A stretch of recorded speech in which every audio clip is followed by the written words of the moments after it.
Hello, everyone. Hi. Welcome to my live stream. I am checking in from a totally different place than where I was this time last week. I am in Scotland at a family's house. We're doing a home exchange. Actually, a family is hosting us because my daughter is touring universities here in the UK. So I am not on the boat like I was last week. I'm actually in a house. So that's kind of fun. If you are new here, I'm Rosa Linda Román. I go by Rosa Linda. And this is my book, Losing Sight of the Shore: How to Live on a Boat Without Killing Your Family. And every week I read a chapter of this book here on these live streams. And I cannot believe it, but I'm actually in the second to last chapter. So, yeah, we've gotten through this whole book, and I hope you are enjoying it.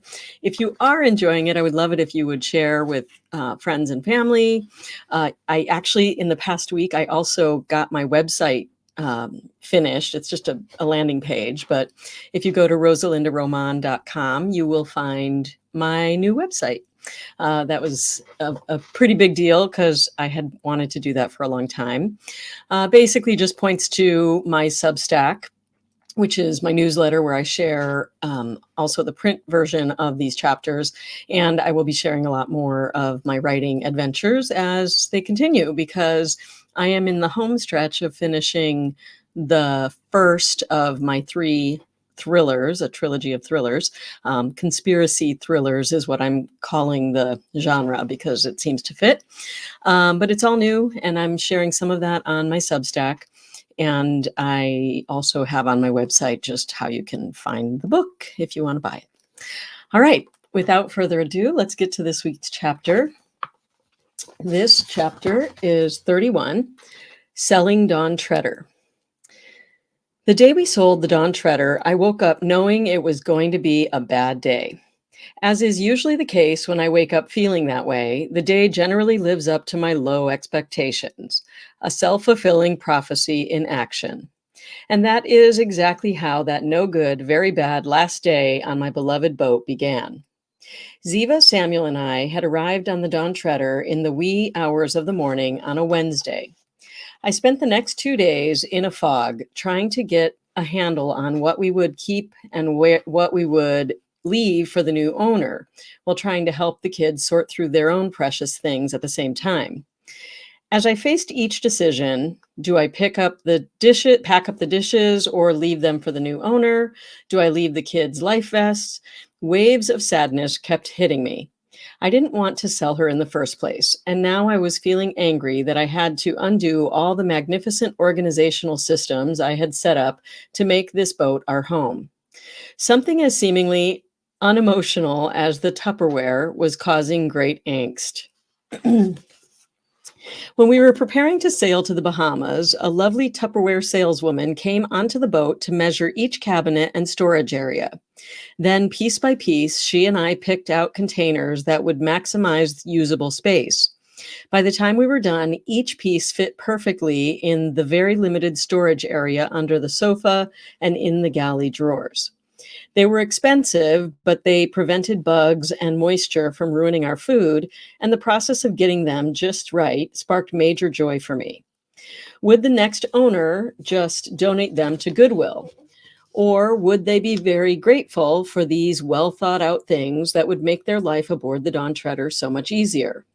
I had no way to know. Every attempt to communicate with the new owner was blocked by the broker. I assumed they were worried their precious deal would be jeopardized and they wouldn't get that big commission check if we spoke to the new owner before the closing. But they needn't have worried. It was a done deal as far as Nathan was concerned.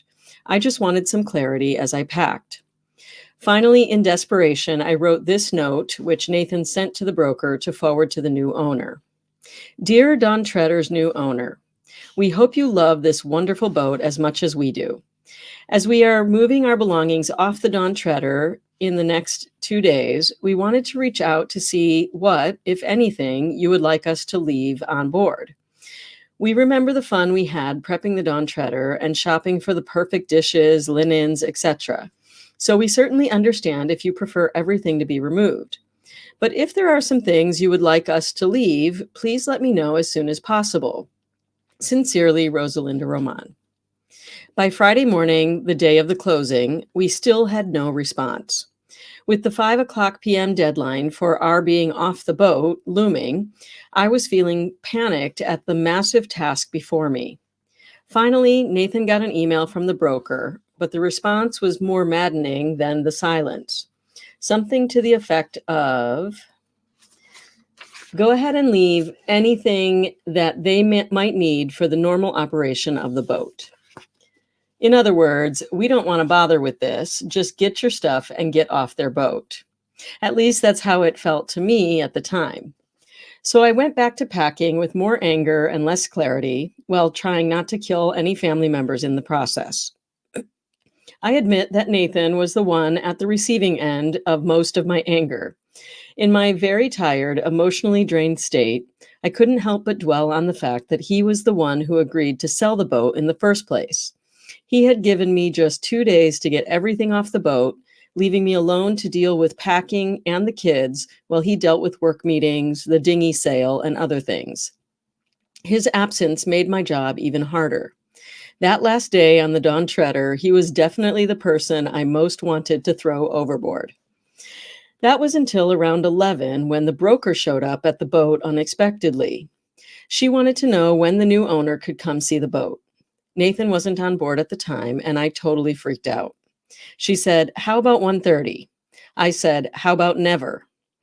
Then I may have made some snide remarks about the fact that I didn't even want to sell the boat, and that if she kept harassing me, I might just cancel the deal altogether. She may have turned white in the face and had a mini heart attack as she pictured that commission check going up in flames. Yes, I know this was heartless, but in my defense, I was in one of those states of mind that you hear about on crime shows when perfectly normal people unexpectedly snap and do perfectly horrible things. For so long, I had dreamed of sailing with my family down the chain of Caribbean islands and beyond, with other joyfully adventurous live-aboard families.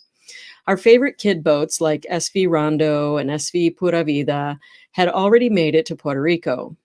Some of my girls' night out friends on SV Kraken and SV Upside Up were already in the BVIs.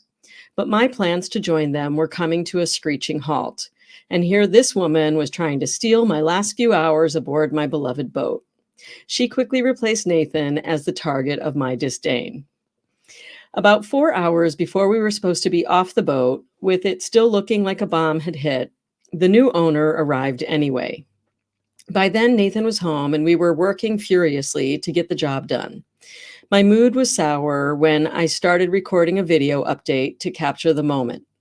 I remember so clearly the rage I felt at feeling something precious slipping away out of my reach. I remember feeling so hopeless. I imagined the new owner as a horrible dream crusher who I would hate. I was convinced that they would not love the Dawn Treader the way we did. Then the new owner stepped on board. He was an older gentleman in short shorts, high socks, and a Richard Simmons 80s-style sweatband on his head. When he walked through the front door, he saw that I was recording him, and he struck a hilarious pose in the doorway. Here I was, ready for a fight, and this kind, sweet man made me laugh instead. In the months since that day, the new owners have become dear friends. We helped them crew and clean up the boat after it was hit by Hurricane Florence. Months later, they generously gave us the gift of some bonus time aboard the Dawn Treader as a family to end our live-aboard story on a happier note. But on that day, it wasn't a happy departure. I wrote this journal entry the next morning. With the exception of the space under the stairs in our house in New Mexico, where our most precious treasures have lived for the past 2 years, all of the physical things that 5 of us care about are sitting in a 15-foot U-Haul parked at the Homewood Suites Hotel in Port St. Lucie, Florida. I am sitting in the dark in our hotel room as the rest of my family sleeps. It is 6 o'clock in the morning after. In some ways, the move off the Dawn Treader was like every other move we have ever had. An emotional roller coaster caused by days of wrestling with the question, what really matters to me? filled with equal moments of nostalgia and disgust, ending in a desperate attempt to get our last things and what is left of our sanity out the front door for the very last time. But in other ways, moving off of a boat that has been your family's home for 2 years is its own special kind of stupid. Not only are you in tight quarters with your kids and your husband while they too are going through this emotional roller coaster, but you are asking them to carry their most precious belongings across a foot-wide plank from the boat to the shore.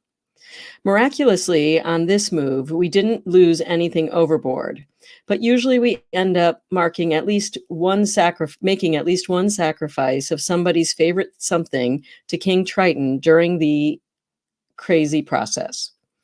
As I sit here now in the hotel's breakfast room, while my family remains upstairs enjoying the much needed sleep that my brain has decided to forego, the royal wedding of Prince Harry and Meghan Markle plays on the nearby TV.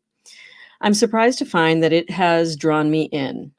As you can imagine, living on a boat on remote islands, I don't usually have current events playing over breakfast, and I am relieved it is such a happy event filling the room on this particular morning. After the wild ride of the past 3 days, I don't think I could handle the usual death and destruction that tends to fill the morning news programs. Plus, a fairy tale wedding is perfect for where I am in my journey right now. Everywhere I go, people ask me, "Where are you going next?" And other than to say we are booking a week-long trip to Walt Disney World with my brother before he heads to Germany for his next tour of duty, I don't have an answer. I truly didn't think we were selling the boat.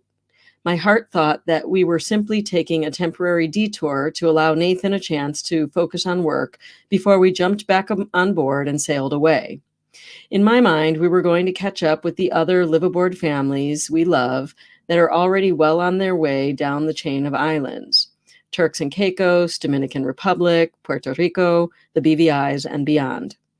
We could get to Grenada before hurricane season like the rest of the kid boats are planning to do. I just knew this dream wasn't going to die. It was just a bit delayed. Then, in the blink of an eye, the Dawn Treader was sold. What a gut check that was when Nathan called to tell me the news he was so excited about. Just 2 months earlier, when he was trying to convince me to list her, he had said that after last hurricane season destroyed so many boats, it was a seller's market. He wanted to strike while the iron was hot. He planned to list her for more than we bought her for. But boats generally don't appreciate in value, so in the back of my mind, I thought he was wrong. I thought she would sit on the market just long enough to appease him, and then we would resume our adventure. But it turns out he was right, and the offer he had hoped for came in. The surveys, haul-outs, and sea trials were scheduled. It was a done deal. I kept waiting for a last-minute report that the buyer had changed his mind, but that moment never came. I shouldn't have been surprised. She is a great boat. So now that I'm sitting here as an unexpectedly homeless nomad, I'm glad there's this royal wedding accompanying my morning coffee. I needed a reminder that dreams do still come true. Not that I have any desire for such pomp and circumstance in my own life, or that I am in search of some prince somewhere to take me away to a magical castle. Gratefully, I already have found my prince, even if he and I don't always agree on boat sales or the ideal place to live while in pursuit of our big dreams. I guess it is true that at the moment, I'm in search of our perfect castle. It looks like, for now, a visit to Cinderella's castle will have to do. Over the next week, we did end up going to Walt Disney World to meet up with my brother and his family. And I'm happy to report that we have had many, many wonderful family adventures since then. From Florida, we headed to Austin, Texas, where Nathan worked with some great people in pursuit of his career goals. Ahava found a wonderful gym called Acrotex to continue her gymnastics training, and we all made friends. I know now it was the right move for us at the time, but that doesn't mean I ever truly got over the sale of the Dawn Treader. And that was chapter 32, Selling Dawn Treader of Losing Sight of the Shore. Um, so it's kind of fun because as I'm reading this, I remember or I'm reminded that at the time I was feeling that like, oh, this is the end. It's so heartbreaking and all of that. But those of you that know our story know that we actually went on to buy that boat back from the owner that we sold it to. And we spent all of COVID times enjoying the Dawn Treader with a wonderful fleet of other kid boats. We sailed the entire coast of the United States, all the way up to Maine and back down to Florida and over to the Bahamas. So that's pretty fun. And of course, the journey continues now on a totally different boat in the Mediterranean. But for now, I'm in Scotland touring universities with my daughter in the UK. All right, that's it for now. Next week, I think, is the last week of this book. And then we'll have to talk about what am I going to do for the next live stream the following week. Thank you so much for checking out my broadcast. And I hope you'll follow me over on Substack or just go to rosalindaromán.com, my new website. All right, take care. Bye, everyone.